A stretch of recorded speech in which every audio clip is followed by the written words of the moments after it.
Am 16. Oktober wird eure neue Platte «Schnauze» veröffentlicht. Wie würdet ihr die beschreiben?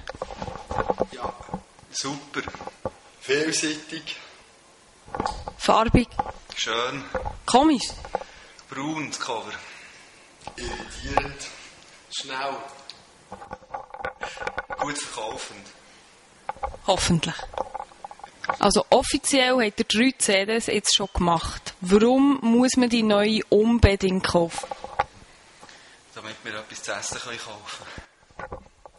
Weil sie noch einen oben drauflegt zu den Vorderen. Noch mehr, noch grösser, noch besser, noch schöner. Genau, noch höher, noch tiefer. Die bringen frischen Wind in die Mundartszene. Woher nehmt ihr die Ideen? Aus der Mundartszene. Ja, wir haben die Nase im Wind. Genau, dann kommt das Gewitter. Ja, nein, jetzt ernsthaft. Wie kommen die Ideen?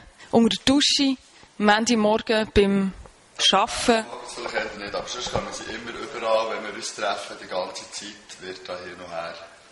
Ein Bar, vor dem Konzert, nach dem Konzert. Während dem Konzert. Wir schöpfen aus dem Leben wie aus einem vollen Fass. Wir leben aus dem Schöpfen. Oh. Ja. Könnt ihr noch normal zusammenreden?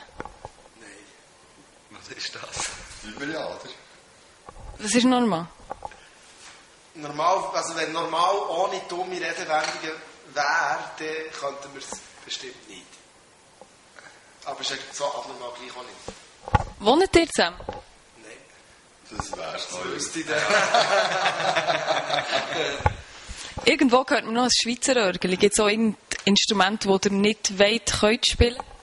Zum Beispiel Schweizer Orgel, das haben wir gespielt. Ihr fällt im Bierhübeli eure Tournee an. Was erhofft ihr euch von dieser Tournee? Beherrschend volle Säle erhoffen wir uns natürlich.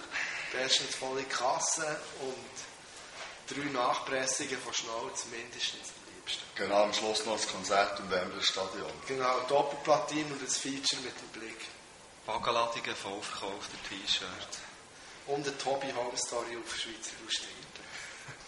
Und wir versprechen, wir werden alles geben dafür. Ja. Wir werden schwitzen, kämpfen, stöhnen, röcheln auf der Bühne. Kommt hören. Wie lange geht die Tournee?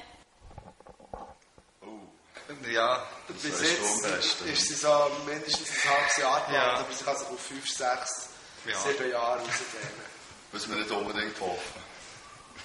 Je nachdem, wenn das Wembley-Stadion frei ist. Je nachdem, wenn das Wembley frei ist, genau. oder wir.